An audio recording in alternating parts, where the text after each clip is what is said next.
দর্শক, এই মুহূর্তে আমরা রয়েছি রাজধানীর মোহাম্মদপুর এলাকার লালমাটিয়ায়। সেখানে কিন্তু মাটির নিচে যে গ্যাস সংযোগ, সেখানে অগ্নিকাণ্ডের ঘটনার ফলে আসলে মাটির যে স্তর, উপরের স্তর, সেটি কিন্তু উত্তপ্ত হয়ে উঠেছে। আমরা দেখতে পাচ্ছি এখানে ফায়ার সার্ভিস, তিতাসের পক্ষ থেকে কিন্তু সংশ্লিষ্ট ঊর্ধ্বতন কর্মকর্তারা সবাই রয়েছেন। তারা আসলে পর্যবেক্ষণ করে দেখছেন যে কি ঘটেছে। তারা প্রাথমিকভাবে যেটি ধারণা করছেন যে মাটির নিচে যে গ্যাস সংযোগ রয়েছেন, সেই গ্যাস সংযোগে আসলে ভেতরে, ম্যানহোলের ভেতরে যে জায়গাটি ফাঁকা, সেখানে কোনো একটি দুর্ঘটনা ঘটে থাকতে পারে এবং সেটি কিন্তু ফায়ার সার্ভিসের পক্ষ থেকে আসলে খুব নিবিড়ভাবে পর্যবেক্ষণ করা হচ্ছে এবং দেখার চেষ্টা করা হচ্ছে। এই যে জায়গাটিতে আমরা রয়েছি, এখানে আসলে কোনো অগ্নিকাণ্ড বা ধোঁয়ার এখন এই মুহূর্তে কোনো দৃশ্য না থাকলেও আমরা কিন্তু স্পষ্ট বুঝতে পারছি এখানে যে আসলে একটি প্রচণ্ড তাপ এখানে রয়েছেন। এবং আমরা এখানে যারা প্রত্যক্ষদর্শী রয়েছেন তারা আমাদেরকে বলছেন যে সন্ধ্যা 7টা নাগাদ কিন্তু স্থানীয়রা এখানকার তারা বিষয়টি জানতে পারে এবং ধোঁয়া দেখে তারা কিন্তু ফায়ার সার্ভিসের যে সংশ্লিষ্ট কর্মকর্তারা রয়েছেন তাদেরকে বিষয়টি অবহিত করেন এবং এরপরে কিন্তু ফায়ার সার্ভিস ঘটনাস্থলে আসে এবং ফায়ার সার্ভিস ঘটনাস্থলে আসার পরে আসলে যে ধোঁয়াটি দেখা যাচ্ছিল সন্ধ্যার পর থেকে, সে ধোঁয়াটি আসলে নিয়ন্ত্রণ করা হয় এবং সে ধোঁয়াটি এখন নেই। কিন্তু ম্যানহোলের ভেতরে যে তাপটা রয়েছেন, সেই তাপের পরিপ্রেক্ষিতে কিন্তু তারা বুঝতে পারছেন যে ভেতরে আসলে একটি আগুন থাকতে পারে। না হলে কিন্তু আসলে এত তাপ, এখানে যারা রয়েছেন তারা কিন্তু আসলে বুঝতে পারছেন যে তাপটা কতটা প্রচণ্ড এবং সেই তাপ থেকে আসলে বোঝা যায় যে ভেতরে আসলে অগ্নিকাণ্ডের ঘটনা ঘটেছে। এবং সার্বিক বিষয় মিলে আমরা আসলে যারা এখানকার স্থানীয়রা রয়েছেন তাদের সাথে দু একজনের সাথে কথা বলার চেষ্টা করব। তারা আসলে তারা কি বলছেন, তাদের মতামত আমরা নেওয়ার চেষ্টা করবো। ভাই, আপনি যদি এই ব্যাপারে, এই ঘটনার ব্যাপারে একটু আমাদেরকে জানান, শুরু থেকে যেহেতু আপনি জানেন বিষয়টা, আমাদেরকে একটু। আমি ওই মাগরিবের নামাজে যাওয়ার সময় আমার দারোয়ান আমাকে বললো আর কি, রমজান বললো যে স্যার এই অবস্থা, এখানে গরম বেরোচ্ছে। তো ওই নামাজ শেষ করে আসার পরে দেখলাম যে হ্যাঁ সত্যি গরম, অনেক গরম, হিট আসতেছে। তারপরে করলাম আমি 999-এ ফোন দিলাম। 999-এ ফোন দেওয়ার পরে ওরা শুনলো, বললো আগুন লাগলো। বললে যে, আমি বলি না আগুন লাগে নাই, সম্ভবত ভিতরে আগুন আছে, আমি বলতে পারতেছি না। তাহলে এটা ফট করে ফোনটা কেটে দিল। আবার ফোন দিছি আমি 999-এ, আবার ফোন দিছি 999-এ। পরে 3-4 বেলা আবার ধরলো। আমি বললাম আপনি আমার ফোনটা কেন কাটতেছেন, আমাকে সলিউশন দেন, কাকে ফোন দিব, কিভাবে হবে। সিটি কর্পোরেশনকে দেন। সিটি কর্পোরেশনে ফোন দিলাম, কমিশনারকে ফোন দিলাম, উনি সঙ্গে সঙ্গে ওনার লোক পাঠিয়ে দিল, সিআইডি পাঠিয়ে দিল। পাঠানো দেওয়ার পরে সিআই দেখলো সিআইয়ের কাজ না এটা। তারপর আমি ফায়ার ব্রিগেডে ফোন দিলাম, ফায়ার ব্রিগেড আসলো, ফায়ার ব্রিগেডে দেখলো, দেখে পানি টানি মেরে ঠান্ডা করলো। ঠান্ডা করার পরে এর মধ্যে গ্যাসের ফোন দিলাম আমি, গ্যাসের হেড অফ গ্যাসের ইমার্জেন্সি লাইনে ফোন দিলাম।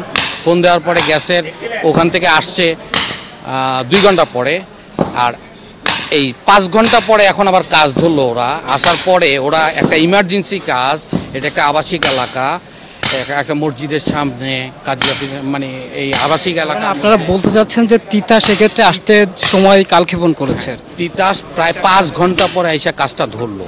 তো আমার কথা হয়েছে, যদি এইখানে অন্যান্য এলাকায় যে এরকম বাস্ট হয়, এটা একটা আবাসিক এলাকা, রেসিডেন্সিয়াল এলাকা, এইখানে যদি বাস্ট হয় তাহলে কি অবস্থা হইতো। আমি এই আতঙ্কে আমি এখন পর্যন্ত বাসায় যাইনি। এইখানে এই গরমে অনুভব করতেছি, এখন পর্যন্ত হিটটা আসতেছে। শুধু এইখানে না, ওই ড্রেনের ওই সাইড দিয়ে আছে, ওদিকে আছে, ওদিকে আছে, সব জায়গাতেই ইয়াতে আছে এই গ্যাসগুলি, গ্যাস প্লাস হিটটা আসতেছে।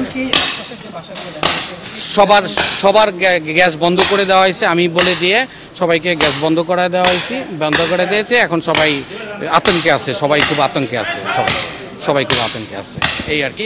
তো যেমনটি শুনছিলেন, আসলে যারা প্রত্যক্ষদর্শী রয়েছেন তারা কিন্তু বলছেন যে তিতাস আসলে তারা কিন্তু ঘটনাস্থলে আসতে কালক্ষেপণ করেছেন এবং আমার যে সোয়েটিং বা ঘাম, সেটি দেখেই কিন্তু আপনারা বুঝতে পারছেন যে আসলে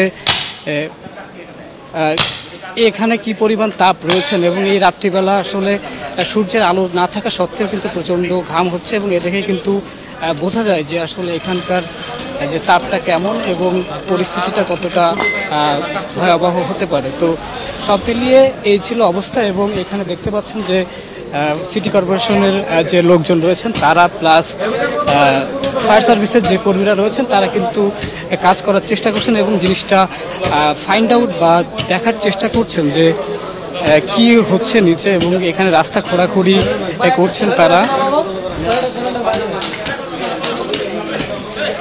এখন পর্যন্ত দৃশ্যমান কোনো আগুন দেখা না গেলেও সেখানে কিন্তু যে একটি আগুন রয়েছে সেটি স্পষ্ট, এবং এই ঘটনায় কেন্দ্র করে কিন্তু এলাকার মানুষজন যারা রয়েছেন তারা কিন্তু এক প্রকার বিনিদ্র রাত যাপন করছেন। তারা কিন্তু ঘটনাস্থলের আশপাশে ঘেরার চেষ্টা করছেন, কিন্তু আইনশৃঙ্খলা রক্ষাকারী বাহিনীর যে সদস্যরা রয়েছেন তারা চেষ্টা করছেন যে সাধারণ মানুষ যাতে এই এলাকায় ভিড় না করে এবং এই বিষয়টিকে আসলে যেন কোনো দুর্ঘটনা না ঘটে এজন্য আসলে সাধারণ মানুষকে দূরে রাখার চেষ্টা করছেন তারা। তো সব মিলিয়ে আসলে এই পরিস্থিতির আসলে শেষমেশ কি জানা যায় সেটি আমরা দেখার অপেক্ষায়, যে শেষমেশ কী করা হয়। আমরা একমাত্র দেখতে পাচ্ছি যে একটি রাস্তার যে ম্যানহোল, সেই ম্যানহোলের ভেতরে কিন্তু গ্যাসের আগুন নিয়ন্ত্রণের জন্য কিন্তু গ্যাস দেওয়া হচ্ছে, এবং সেখানে কিন্তু যদি কোনো আগুন থেকে থাকে সেটি যেন নিয়ন্ত্রণে আসে এবং সেটি যেন নিভে যায়, এজন্য কিন্তু কাজ করছেন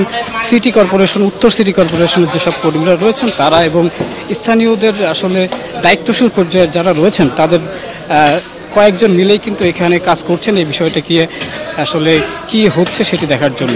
এর বাইরে আসলে আমাদের কাছে পুলিশের এখন পর্যন্ত ঊর্ধ্বতন কর্মকর্তাদের আমরা আসলে আমাদের চোখে পড়েনি, তবে কয়েকজন সাধারণ পুলিশ বলা যায়, এবং সেখানে কিন্তু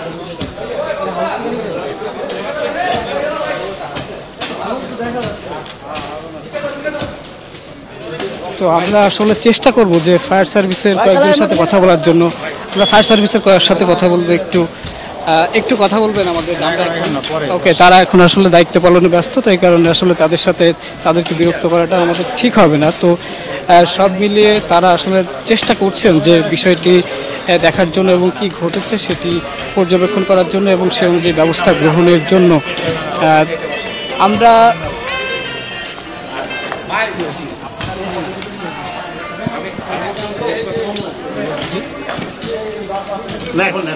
সব মিলিয়ে এই ছিল আসলে রাজধানীর যে লালমাটিয়ায় যে মাটির নিচে বা ম্যানহোলের নিচে গ্যাস সংযোগের একটি ধারণা করা হচ্ছে যে অগ্নিকাণ্ড, সেই ঘটনার আসলে সর্বশেষ অবস্থা এবং পরবর্তীতে কি হয় সেটি আসলে জানতে চ্যানেল 24-এর পর্দায় চোখ রাখুন, এবং আমরা পরবর্তীতে আপনাদেরকে বিস্তারিত জানাবো।